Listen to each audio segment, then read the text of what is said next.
જય શ્રી કૃષ્ણ મિત્રો. તો આજના વિડીયોમાં આપણે જાણીશું વાસુદેવની વાસ્તવિક વ્યથા વિશે.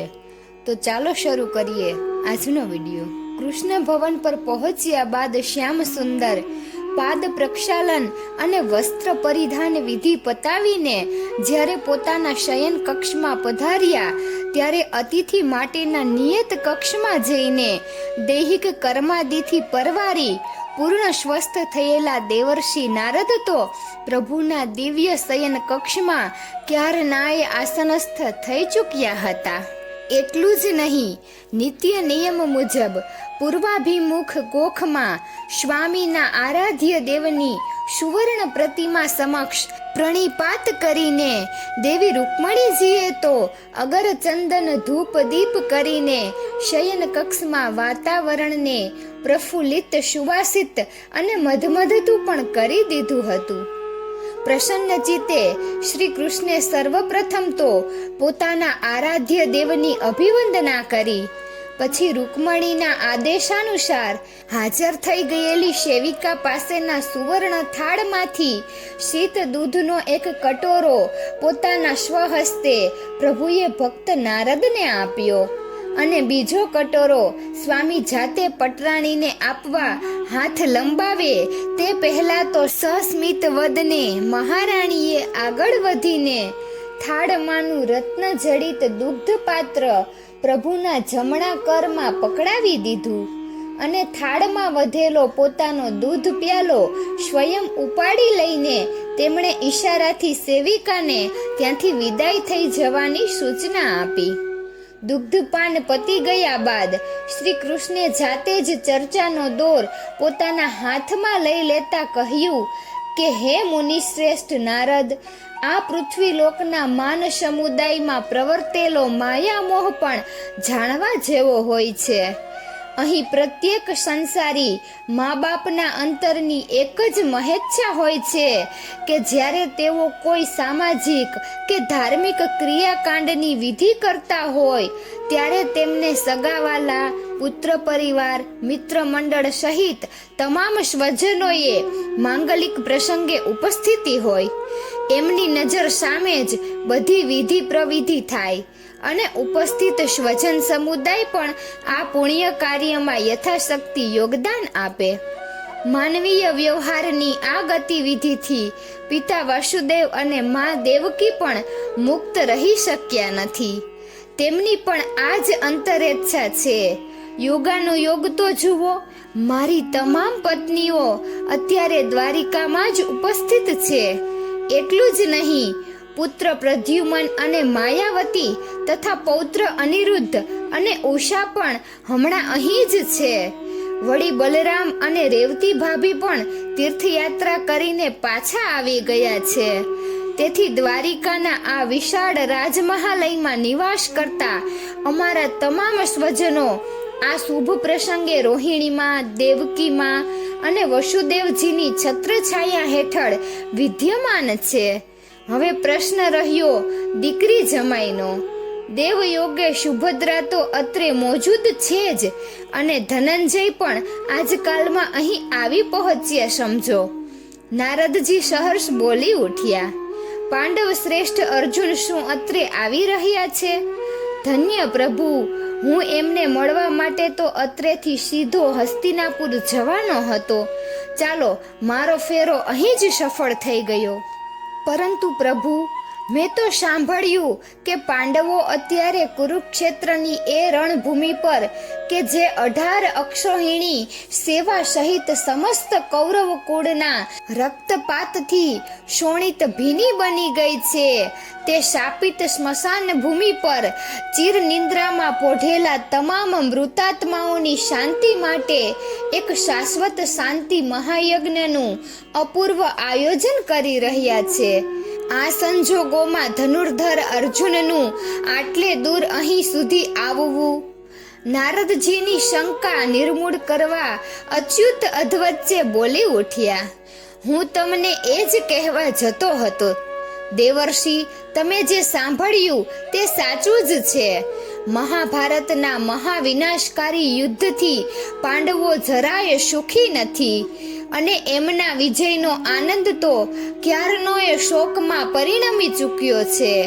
ગંગા પુત્ર ભીષ્મ જેવા પિતામહ, આચાર્ય દ્રોણ જેવા ગુરુવર અને કૌરવ બાંધવો સહિત સેંકડો આત્મજનોના મૃત્યુ પોતાની નજર સમક્ષ થયેલા જોઈને જાગેલો વિષાદ હજી પાંડવોના હૃદય પરથી દૂર થયો નથી.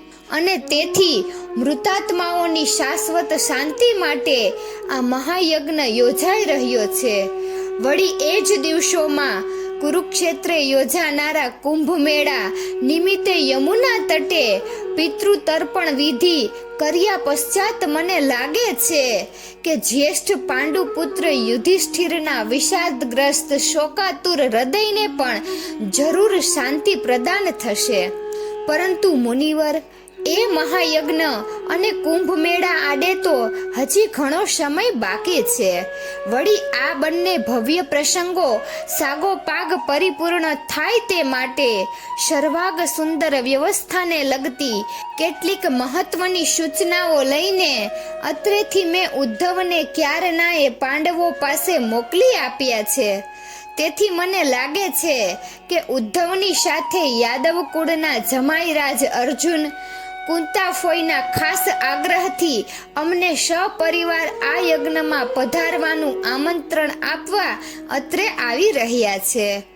કુરુક્ષેત્રનું રણક્ષેત્ર હવે સાચા અર્થમાં ધર્મક્ષેત્ર બની રહ્યું છે. એ સમાચાર પ્રભુ પાસેથી સાંભળીને ભક્ત શિરોમણી નારદ અત્યંત હર્ષ વિભોર થઈ ઉઠ્યા. પરંતુ રૂકમણી ક્યાં ખોવાઈ ગયા? કુરુક્ષેત્રનો કુંભ મેળો આટલા શબ્દો કાને પડતા જ રૂકમણીના સ્મૃતિપટ પર આજથી કેટલાક વર્ષો પૂર્વેની એક યાદગાર ઘટના પુનઃ સજીવન થઈ કે જ્યારે કોઈને પણ સાથે લીધા વિના દ્વારકાધીશ શ્રી કૃષ્ણ એકલા જ દારૂક સાથે રથમાં કુરુક્ષેત્રના કુંભ મેળામાં યમુના સ્નાન કરવા માટે ચૂપચાપ ઉપડી ગયા હતા. અને પાછા આવ્યા બાદ દિવસોના દિવસો સુધી કેટલા હરખ ઘેલા થઈને ત્યાંની વાતો કરતા હતા. કેમ કે ત્યાં તેમને કુંભ મેળા નિમિત્તે યમુના સ્નાન કરવા આવેલા અનેક વ્રજવાસીઓનો વર્ષોના વિયોગ બાદ આકસ્મિક ભેટો થઈ ગયો હતો. ખાસ કરીને યશોદા માતા, નંદ બાવા, પોતાના બાળ સખા સખી, ગોપ ગોપાંગનાઓ તથા વિરહિણી રાધાને મળીને આવ્યા બાદ તો શ્યામ સુંદર સાચે જ ફરી પાછા યશોદા નંદન, નંદકુંવર, નટવર નાગર, ગિરિધર ગોપાલ ન બની ગયા હોય એ રીતે કેવા ખુશખુશાલ દેખાતા હતા. રાત દિવસ એમની સાથે રહેનાર રૂકમણીથી આ બધું ક્યાં અછાનું રહ્યું હતું. અને તેથી આજે અત્યારે કુરુક્ષેત્રના કુંભ મેળાનું નામ પડતા રૂકમણીના ભાવુક હૃદયમાં વિચારોનું પૂર ઉમટ્યું. કદાચ આ વખતના કુંભ મેળામાં પણ કુરુક્ષેત્રે એ બધા વ્રજવાસીઓ આવશે જ. કેમ જાણ્યું પોતાના પ્રિય સખા ઉદ્ધવને આ અંગેનો કોઈ સંદેશો દઈને વ્રજેન્દ્ર નંદને વ્રજમાં નહીં મોકલ્યા હોય. યશોદા મૈયા, નંદબાવા અને શ્યામની પ્રિય સખી રાધાને એકવાર નજરો નજર નિહાળવાની આ બહાને જો તક મળતી હોય તો પોતે જરૂર આ વખતે ત્યાં જશે જ. પણ ક્યારે, કોની સાથે? હજી કેટલા દિવસની વાર હશે આ કુંભ મેળાને? આ મેળો કેટલા દિવસ ચાલશે? રૂકમણીના મનમાં એક સામટા એટલા બધા પ્રશ્નો ઉઠવા માંડ્યા કે એમનાથી રહેવાયું નહીં. અને પ્રભુ નારદજીને કંઈક કહી રહ્યા હતા તેમાં વચ્ચે બોલવાનો અવિવેક વહોરી લઈને પણ રૂકમણી ભગવાનને પૂછી બેઠા, સ્વામી, આ કુંભ મેળો વળી શું છે અને એ કુરુક્ષેત્રમાં જ કેમ ભરાય છે? હું તો આ વિશે કંઈ જાણતી જ નથી. નારદજી સામે જોઈને સૃષ્ટિ કરતા વિશ્વેશ્વર મીઠું મલક્યા, એ અર્થમાં કે મારી રાણી કેટલી ભોળી ભૂલકણી છે. અને પછી પટરાણીની જિજ્ઞાસા સંતોષવા તથા એમને એમના મૂળ સ્વરૂપનું જરા ભાન કરાવવા પ્રભુ બોલ્યા, દેવી લક્ષ્મી, માનવ દેહ ધારણ કરીને તમે તો બધું જ ભૂલી ગયા લાગો છો. યાદ છે, દેવોએ દાનવોના સહયોગથી સમુદ્ર મંથન કર્યું ત્યારે સર્વપ્રથમ તમે લક્ષ્મી રૂપે સમુદ્રમાંથી પ્રગટ થયા અને તમારા સહિત જે અન્ય 13 રત્નો સમુદ્રમાંથી એક પછી એક પ્રાપ્ત થયા. તમે કૌસ્તુભમણી, પારિજાતક, શુરા, ધન્વંતરી, ચંદ્રમા, કામદુર્ગા, ઐરાવત, રંભા, સપ્તમુખી અશ્વ, ઝેર, શારંગ, ધનુષ્ય અને 5 જન્ય શંખ, આ 13 ને તો અમે દેવોએ એક પછી એક વહેંચી દીધા. વિષ્ણુ રૂપે મેં તમને અંગીકાર કર્યા તો હળાહળ ઝેરનો મહાદેવજીએ સ્વીકાર કર્યો. આ તો બધું તમે જાણો છો, પરંતુ છેલ્લે 14મા રત્ન તરીકે અમૃત કુંભ નીકળ્યો ત્યારે અમર થવાની લાલસાથી દાનવોએ અમૃત ભરેલો ઘડો લઈને ભાગ્યા. દેવોની વિનંતીથી મારે મોહિની સ્વરૂપ ધારણ કરી દાનવો પાસે જવું પડ્યું અને તેમને છેતરીને હું એ અમૃત કુંભ ઉપાડી લાવ્યો. ત્યારે દેવ દાનવો વચ્ચે ભયાનક યુદ્ધ થયું. 12 દિવસ સુધી દિન રાત ચાલેલી આ લડાઈ વેળા આ અમૃતનો કુંભ ભારત ભૂમિ પર જ્યાં જ્યાં પડ્યો તે સ્થળ પાછળથી અત્યંત પવિત્ર ગણાયું અને ત્યાં સૂર્ય, ચંદ્ર અને બૃહસ્પતિ એક રેખામાં આવે ત્યારે કુંભ યોગ થયો ગણીને ખૂબ વિશાળ કુંભ મેળા યોજવાની પરંપરા સતયુગથી શરૂ થઈ, જે ત્રેતા યુગમાં પણ ચાલુ રહી અને આ દ્વાપર યુગમાં પણ જળવાઈ રહી છે. દેવી, હવે પછી આવનારા ઘોર કળિયુગમાં તો આ કુંભ મેળાનું મહાત્મ્ય અનેક ગણું વધી જશે. હવે તમારા બીજા પ્રશ્નનો ઉત્તર આપું તો પેલો અમૃત કુંભ જે સ્થળે પડ્યો તે સ્થળોમાં કુરુક્ષેત્ર, પ્રયાગ, હરદ્વાર, ઉજ્જૈન અને નાસિક ત્રંબકનો પણ સમાવેશ થતો હોવાથી આ તમામ સ્થળોએ અમુક વર્ષોના અંતરે સૂર્ય, ચંદ્ર અને બૃહસ્પતિની રાશિ રચના અનુસાર આ કુંભ મેળા ભરાય છે, જેમાં આ વર્ષે સારાય આર્યવર્તમાંથી માનવ પ્રવાહ કુરુક્ષેત્ર ભણી વહી રહ્યો છે. આગામી માઘ માસની અમાવાસ્યાએ સૂર્યગ્રહણ થવાનું હોવાથી અને કુંભ મેળો પણ ભરાવવાનો હોવાથી કુરુક્ષેત્રમાં વહેતી પવિત્ર યમુનાજીમાં ગ્રહણ સ્નાન કરવા માટે ખૂબ મોટી સંખ્યામાં જન સમુદાય ત્યાં ઉમટવાનો છે. બોલો, હવે બીજું કંઈ પૂછવું છે? રૂકમણી ક્ષોભિત થઈ ગયા. પ્રભુને આટલું બધું બોલવાનો ખોટો શ્રમ આપ્યો તે અપરાધ બદલ 2 કર જોડી ક્ષમા યાચી રહ્યા અને બોલ્યા, હવે કંઈ પૂછવું નથી, બધું યાદ આવી ગયું. પણ એક વાત પૂછું? કંઈ પૂછવું નથી. અને એક વાત પૂછું? આ 2 વિરોધાભાસ વચ્ચે અટવાઈ ગયેલા રૂકમણીજીની દયનીય સ્થિતિ અંતર્યામી અવિનાશથી જોઈ જતી ન હતી. તેમણે હસીને કહ્યું, એક શું કામ, જેટલી વાતો પૂછવી હોય એટલી પૂછી નાખો ને, મનમાં શું કામ રાખો છો? દેવી, પૂછો. રૂકમણીની હિંમત વધી. ધીરેથી એમણે પૂછ્યું, આપણે આ કુંભ મેળામાં યમુના સ્નાન કરવા જવાનું છે? આપણે એટલે? શ્યામ સુંદર ગંભીર થઈને બોલ્યા, મારી વાત કરતા હો તો મારું કંઈ જ નક્કી નથી. અત્યારે જે પ્રકારે યાદવો વર્તી રહ્યા છે તે જોતા મને લાગે છે કે હું દ્વારિકા છોડીને હવે ક્યાંય નહીં જઈ શકું. નારાયણથી એક નાનકડો નિશ્વાસ નખાઈ ગયો, પરંતુ તરત જ સ્વસ્થ થઈને તેઓ બોલ્યા, પણ તમારે જો ત્યાં જવું હોય તો તમે ખુશીથી જઈ શકો છો. મેં હમણાં કહ્યું તેમ અર્જુન આપણને આમંત્રણ આપવા આવે જ છે. તાતશ્રી, માતશ્રી અને માતેશ્વરી શ્રી તો જવાના જ છે. વળી જતી વેળા સુભદ્રાનો સંગાથ છે એટલે તમને વધુ ફાવશે. આપણા પરિવાર માટે તો પાંડવો ત્યાં વિશાળ તંબુઓ ઊભા કરીને રહેવા જમવાની ખાસ વ્યવસ્થા કરશે, એની મને ખાતરી છે. દેવી તમે જાઓ, તમને ખૂબ મજા આવશે. અનેક ચિર પરિચિત ચહેરાઓના ત્યાં દર્શન થશે. કદાચ તમારા પિતા વિદર્ભન રેશનો પરિવાર અને પ્રજાજનો પણ ત્યાં આવશે જ. પ્રભુએ જાણી જોઈને પટરાણીના પિયરના સ્વજનોનો ઉલ્લેખ કર્યો. પરિણીત સ્ત્રી માટે તો આ મોટામાં મોટું પ્રલોભન ગણાય, પરંતુ રૂકમણીને જે સાંભળવું હતું તે નટખટ નંદ કિશોરે ન સંભળાવ્યું. તેથી રૂકમણીના ચહેરા પર પ્રસન્નતાની જરાય ચમક ન આવી. ખિન્ન વદને તે બોલ્યા, આપના વિના હું એકલી તો જતી હોઈશ. આપના વિના મને જરાય આનંદ ન આવે, અને અહીં આપને એકલા મૂકીને જતા મારો જીવ પણ ન ચાલે. રૂકમણી તો નિરાશા ભાવ કડી ગયેલા પ્રભુ હવે ઉમંગમાં આવી ગયા, અને હવે વધારે વાર પટરાણીને ન ટટડાવતા હસીને બોલ્યા, તમે એકવાર નહોતું કહ્યું કે મારે યશોદામાને અને નંદબાવાને નજરો નજર જોવા જ છે, મળવું છે, ખૂબ વાતો કરવી છે? તો જાવને, કુરુક્ષેત્રના કુંભ મેળામાં યમુના સ્નાન કરવા એ લોકો તો આવશે જ. રાધા આવશે.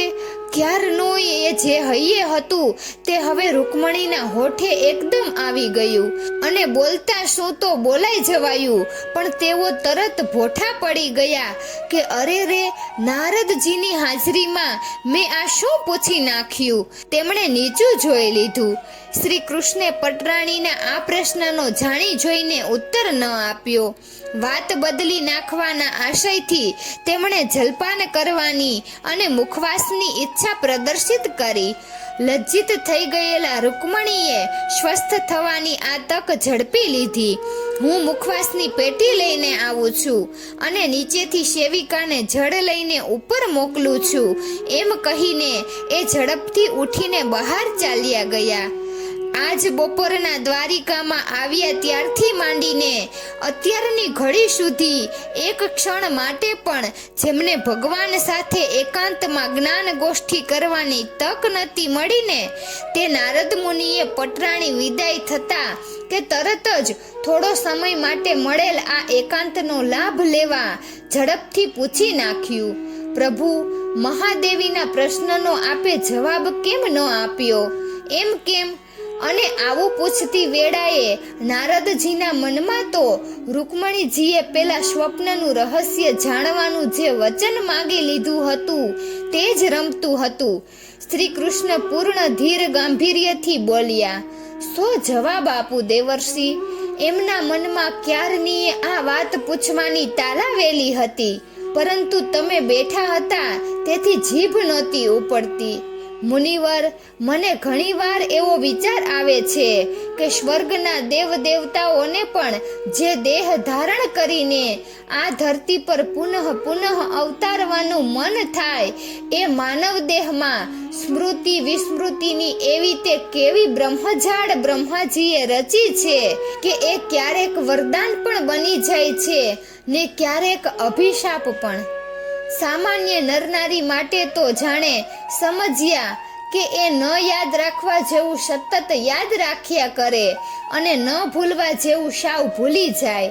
પરંતુ તમે જોઈ રહ્યા છો કે દેવી રૂકમણી અને અન્ય સાતેય દેવીઓ કે જે આ કૃષ્ણાવતારમાં મને સહાયરૂપ થવા ગોલોકમાંથી અને વિષ્ણુલોકમાંથી આ પૃથ્વી પર માનવ સ્ત્રી દેહ ધારણ કરીને મારી સહધર્મચારિણી બનવા અવતરી છે, તે જ્યારે આ સ્મૃતિ વિસ્મૃતિની બ્રહ્મજાળમાં અટવાઈને મને પૂછે છે અને રોહિણી માને પણ પૂછવા દોડી જાય છે કે આ રાધા કોણ છે? શ્યામ સુંદર સાથે એના એવા તે કેવા ગાઢ સંબંધો છે કે અમારા સ્વામી હજી પણ એને ભૂલી શકતા નથી. ત્યારે નારદજી મને એક બાજુ હસવું આવે છે ને બીજી બાજુ અત્યંત દુઃખ પણ થાય છે.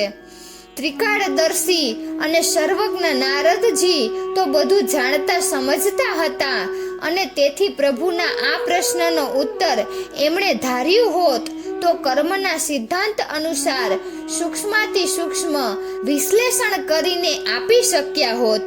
પરંતુ પ્રભુએ જાણી જોઈને ઉપાડેલી ગૂઢ તત્વજ્ઞાનને સ્પર્શતી આ ચર્ચામાં નારદજી અત્યારે પડવા નતા માંગતા, કેમ કે એમના મનમાં તો આજ બપોરની લીલાની પશ્ચાત ભૂમિકામાં રહેલું પેલું સ્વપ્ન રહસ્ય જાણવાની જ તીવ્ર ઝંખના હતી.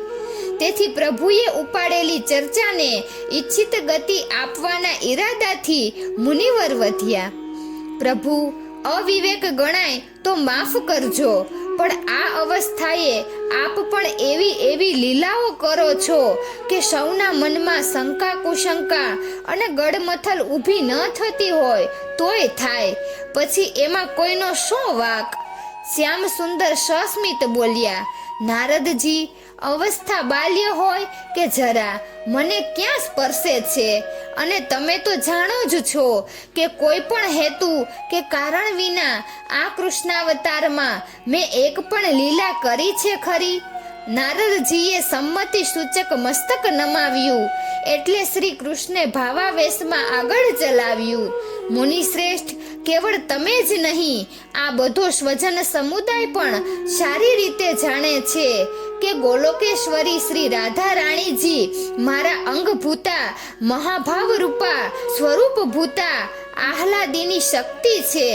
એટલું જ નહીં, મારી પરમ પરમેશ્વરી પ્રકૃતિ પણ એ જ છે.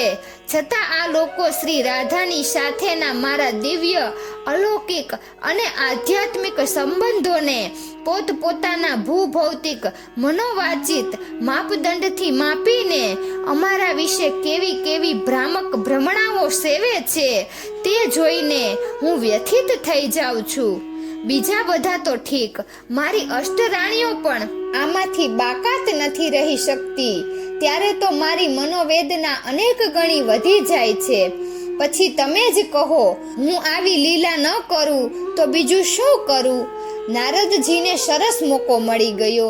તેમણે વિનમ્ર ભક્તિભાવથી પૂછી નાખ્યું, પ્રભુ, આપે એવી તે કેવી લીલા ગઈકાલ રાત્રે કરી કે આજે આ બધાની આવી બધી દશા થઈ ગઈ? દાસ પર અનુગ્રહ કરીને આપ એ વિશે કંઈક કહો તો મારી ઉત્કંઠાનું પણ શમન થાય.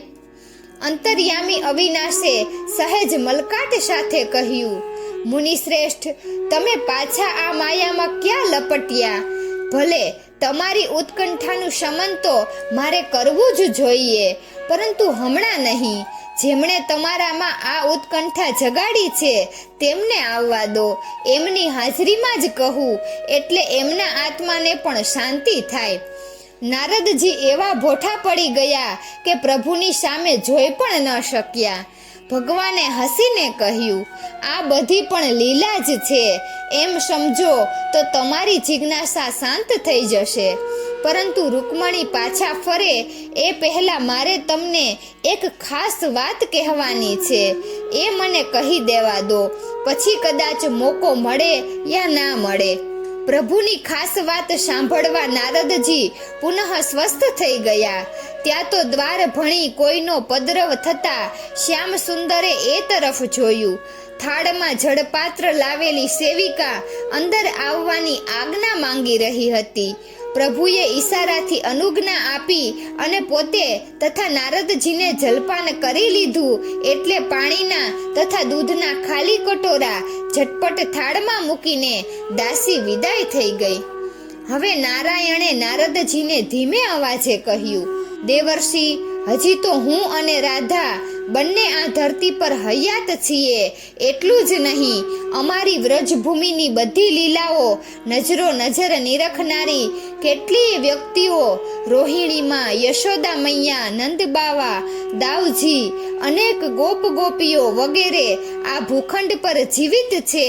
છતાં આ લોકોને અને બીજા અનેકને અમારી વચ્ચેનો આ પવિત્ર ને દૈવી સંબંધ જો માનવ સહજ લાગતો હોય, અર્થાત એક માનવ પુરુષને એક માનવ સ્ત્રી સાથે જે જાતનો સંબંધ હોય તેવો લાગતો હોય તો હે મુનિવર, જ્યારે અમે અહીંથી ગોલોકમાં સીધાવી જઈશું ત્યાર પછી આવી રહેલા હડાહડ કળિયુગમાં તો લોકો રાધા અને કૃષ્ણ વિશે કેવું જોડી કાઢશે અને અમારી વચ્ચેના સંબંધો અંગે તો કોણ જાણે કેવી કલ્પનાઓ ઊભી કરશે.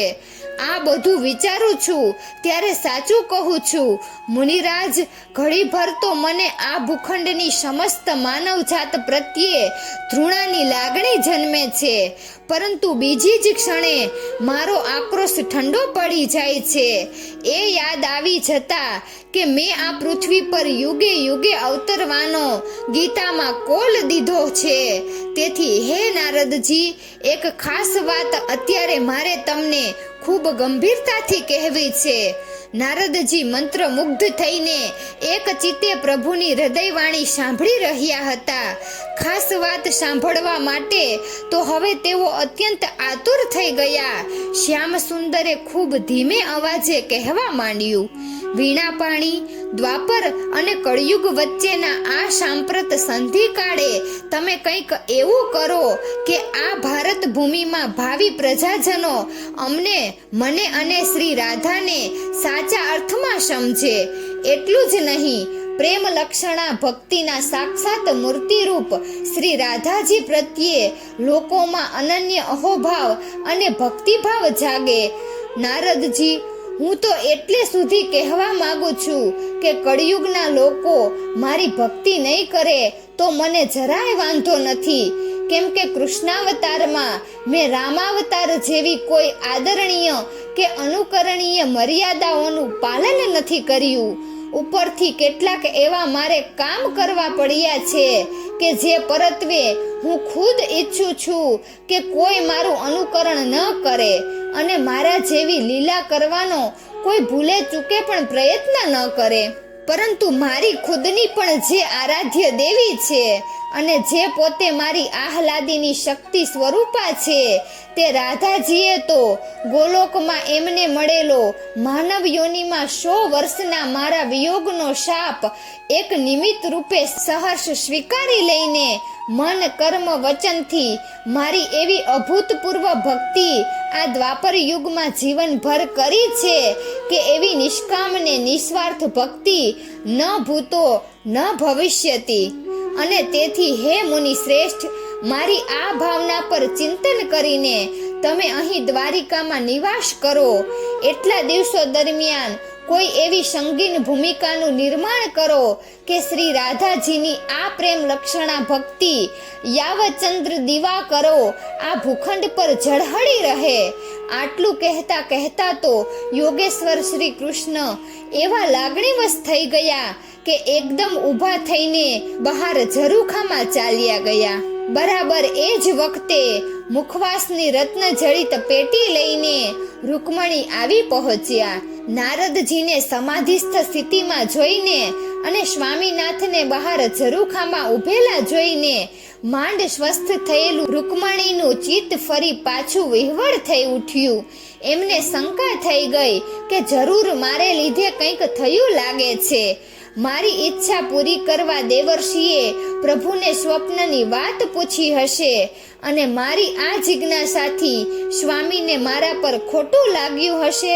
આવું વિચારતા વિચારતા પટરાણી ઝરૂખામાં જવા આગળ વધ્યા. ત્યાં તો સુવર્ણ નુપુર ઝંકારથી એમનું આગમન કરી ગયેલા ઘનશ્યામે એમની સામે જોઈને સ્વસ્થતાથી કહ્યું, આવી ગયા દેવી, કઈ બહુ વાર લાગી ને? સ્વામીની સ્વસ્થતા જોઈ હાસ અને હળવાશ અનુભવતા પટરાણી બોલ્યા, પ્રભુ, કદાચ આજ રાત્રે મોડે સુધી આપની સેવામાં મારે અત્ર રોકાવું પડશે એવું લાગતા નીચેના કક્ષમાં મારા રાત્રિ રોકાણની વ્યવસ્થા કરાવી દીધી અને મોડી રાત્રે હું રૂકમણી ભવન પર પાછી નથી ફરવાની, તેથી મારી રાહ ના જોતા અંગેની સૂચના પણ મેં ત્યાં મોકલી આપી, એટલે થોડી વાર લાગી. શ્રી કૃષ્ણ ધીમું હસ્યા અને પટરાણીએ ધરેલ મુખવાસની પેટીમાંથી મુખવાસ આરોગીને તેઓ પાછા શયન કક્ષમાં પધાર્યા. ત્યારે તો નારદજી પણ વિચાર સમાધિમાંથી જાગીને પ્રસન્ન ચિત્તે નારાયણ નારાયણનો મુખ જાપ જપી રહ્યા હતા. પ્રભુએ આસન ગ્રહણ કર્યું એટલે રૂકમણી પણ પોતાની નિયત જગ્યાએ બિરાજ્યા. રૂકમણી સામે એક સૂચક દ્રષ્ટિ ફેંકીને શ્રી કૃષ્ણ બોલ્યા, દેવી, આપના પુણ્ય પ્રતાપે મુનિવરના શાંત ચિત્ત પ્રદેશમાં ભારે ઝંઝાવાત પેદા થયો છે. એમની જિજ્ઞાસા એકદમ વધી ગઈ છે કે કાલે રાત્રે મેં સ્વપ્નમાં એવું તે શું જોયું કે મારાથી ઊંઘમાં આવું બોલાઈ ગયું. મને લાગે છે કે તમારા મનમાં પણ આ જ પ્રશ્ન ઘોડાયા કરે છે, ખરું ને? રૂકમણી શરમાઈ ગયા. પ્રભુ હસીને બોલ્યા, મને સીધે સીધું પૂછ્યું હોત તો હું શું તમને ન કહેત? ચાલો, જે થયું તે સારું થયું. નારદજીની હાજરીમાં જ મારે તમને આ વાત કહેવાનું વિધિ નિર્માણ હશે. તેથી કહું છું કે સ્વપ્નમાં મેં વિરહ વ્યાકુળ શ્રી રાધાજીને યમુનાના જળમાં કૂદી પડીને આત્મહત્યા કરતા જોઈ અને મારાથી ઊંઘમાં ચીસ પડાઈ ગઈ કે રાધે રાધે, આ તે શું કર્યું દેવી? આટલું સાંભળતા વેત ન કેવળ રૂકમણી બલકે મુનિવર નારદજી પણ એવા હતપ્રત થઈ ગયા કે બંને જણા પ્રભુની સામે ટગર ટગર જોઈ જ રહ્યા. પટરાણીમાં તો કંઈ બોલવાના હોશમાં જ ન રહ્યા, પરંતુ નારદજીથી પૂછ્યા વિના ન રહેવાયું. પ્રભુ, ગોલોકેશ્વરી શ્રી રાધિકાજી આત્મહત્યા કરે? અસંભવ, આવું બની શકે જ નહીં. શ્રી હરિ હસીને બોલ્યા, સ્વપ્નમાં તો બધું જ બને. અસંભવિતને પણ સંભવિત બનાવી દે એનું જ નામ સ્વપ્ન. નારદજી, હું તમને સ્વપ્નની વાત કહું છું, વાસ્તવિકતા ક્યાં કહું છું? સ્વપ્ન અને વાસ્તવિકતા એ બે શબ્દો વાસુદેવ એવી રીતે બોલ્યા કે નારદજી સમજી ગયા કે જરૂર આમાં કંઈક મર્મ છે. પ્રભુ વાતને રમાડી રહ્યા છે. એમણે યોગેશ્વરના મનની વાત બહાર કઢાવવા પ્રતિ પ્રશ્ન પૂછ્યો. પછી શું થયું પ્રભુ? સ્વપ્ન આગળ ચાલ્યું કે સ્થગિત થઈ ગયું? શ્રી કૃષ્ણ ઉવાચ, મુનિવર, પછી શું થયું એ જો તમારે જાણવું હોય તો એ પૂર્વે તમારે મારી અને શ્રી યમુના મહારાણીની વચ્ચે આ કૃષ્ણાવતારની પ્રથમ રાત્રિએ જ જે વચનબદ્ધતા અર્થાત વચનોની આપલે થઈ ચૂકી હતી તે જાણી જ લેવી પડે. એ જાણ્યા વિના તમને કોઈને મારા આ સ્વપ્નનું રહસ્ય નહીં સમજાય. નારદજી મૌન રહ્યા. રૂકમણીની જિજ્ઞાસા એકદમ વધી પડી. ભગવાન તો બોલીએ જતા હતા. મથુરાના કારાવાસમાં શ્રાવણ વદ આઠમની મધ્યરાત્રિએ માં દેવકીની કુખે મેં જન્મ લીધો. એ રાતની આ વાત છે.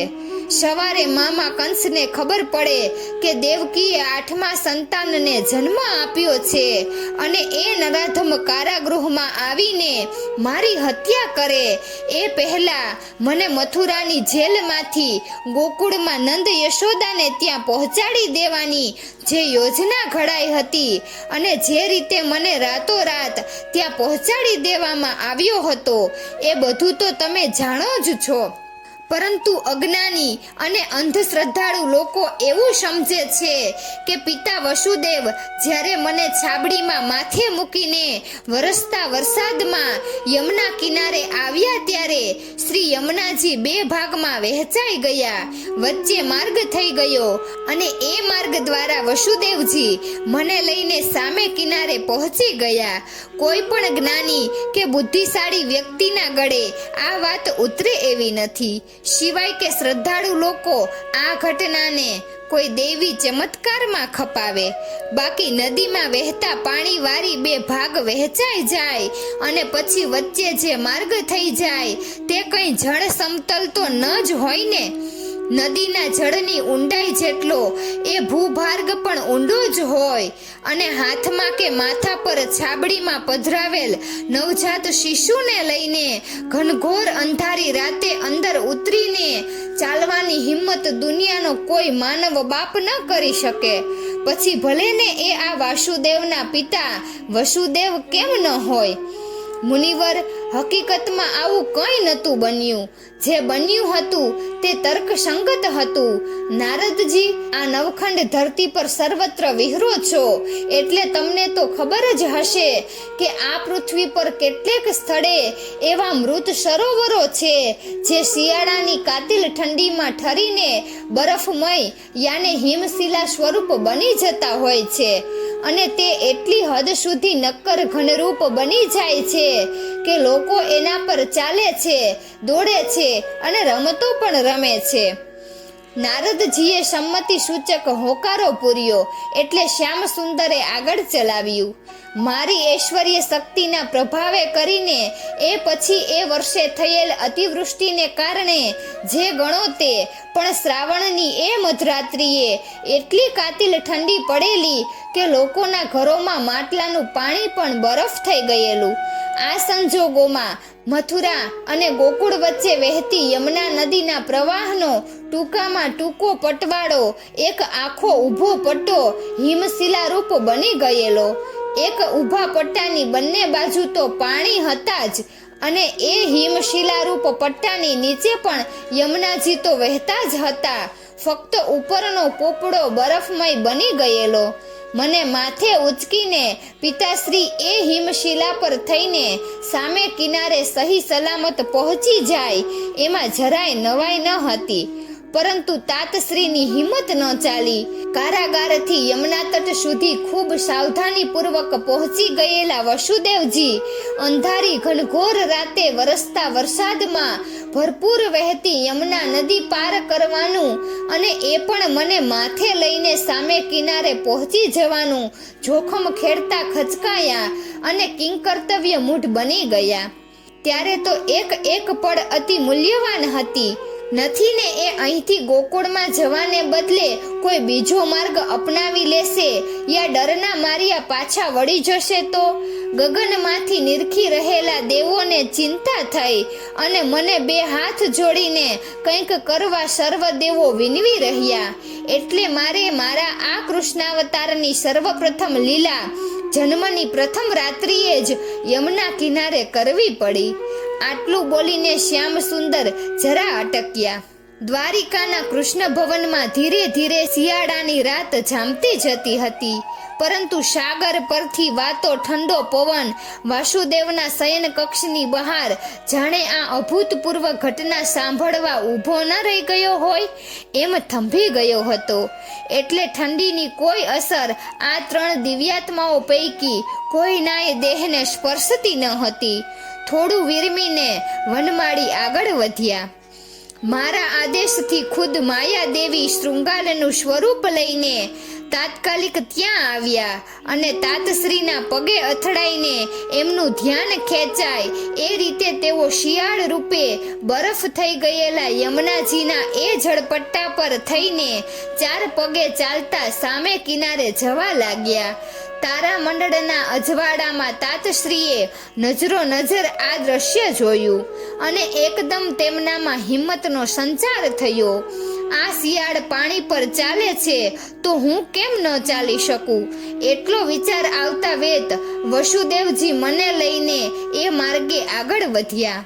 લગભગ અડધી યમુના પાર થઈ હશે ત્યાં ગોલોકની આ શાપિત દેવી વિરજા કે જે ત્યાં મારી અનન્ય ભક્ત અને પ્રીતિપાત્ર હતી અને શાપવશ યમુના રૂપે આ ધરા પર અવતરિત થઈ હતી, તેના મનમાં એક વિચાર ઝબક્યો કે ગોલોકેશ્વર મારા પ્રાણેશ્વર પરમ બ્રહ્મ પરમાત્મા મારી છાતી પર થઈને આમ ચાલ્યા જાય છે ને હું જોઈ રહું. હું અભાગણી શું એમને એક આલિંગન પણ ન આપી શકું? એકવાર ગળે લગાવીને થોડું વાલ કરવાનો પણ શું મને હક નથી? હજી તો સ્વામી મારા અધિકાર ક્ષેત્રમાં છે. જો જરા વિલંબ કરીશ તો હમણાં સામે પાર પહોંચી જશે. લાવને સૌ પહેલા લાલાને લાડ લડાવવાનો લાવો હું જ લૂંટી લઉં? અને આવો વિચાર આવતાની સાથે જ અમારી જમણી બાજુએથી શ્રી યમુના મહારાણીએ એક એવા જોરદાર મોજાની છાલક મારી કે એ મોજા સાથે છાબડીમાંથી ઉચકાયેલો હું ડાબી બાજુએ પાણીમાંથી 2 હાથ બહાર કાઢીને ઊભા રહેલા યમુનાજીના પ્રેમાળ બાહુમાં ઝીલાયો અને વિરહ વ્યાકુળ શ્રી યમુનાજીએ મને એકદમ છાતીએ વળગાડીને અપરંપાર ચુંબનોથી નવરાવી દીધો. મને છાબડીમાંથી નદીમાં ફેંકાઈ ગયેલો જોઈને પિતા વસુદેવજી તો બેબાકડા અને હાફડા ફાફડા થઈ ગયા, પરંતુ આ બાજુ હર્ષવિભોર થઈ ગયેલા યમુનાજી તો મને આલિંગન પર આલિંગન આપીને ઉન્નત આનંદ નૃત્ય કરી રહ્યા હતા. તેઓ તો મને છોડતા જ ન હતા. આ બાજુ પિતાશ્રીની વ્યાકુળતા અને વ્યથા મારાથી જોયા જતા ન હતા અને હજુ તો તેમને ગોકુળમાં મને હેમખેમ પહોંચાડી દઈને પાછું મથુરાના કારાગૃહમાં પરોઢ થાય તે પહેલા પહોંચી જવાનું હતું. તેથી મેં યમુનાજીને કહ્યું, યમને, બસ હવે બહુ થયું. જોતા નથી તાતશ્રી કેટલા બેબાકડા થઈ ગયા છે. ચાલો હવે મને જલ્દી એમના માથા પર પાછો મૂકી દો, નહીં તો એ ક્યાંક મને શોધવા જળમાં કૂદી પડશે.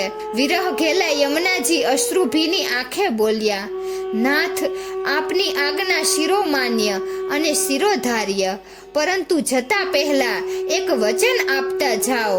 મેં કહ્યું, માંગી લો પ્રિય, જે માગો તે વચન આપું.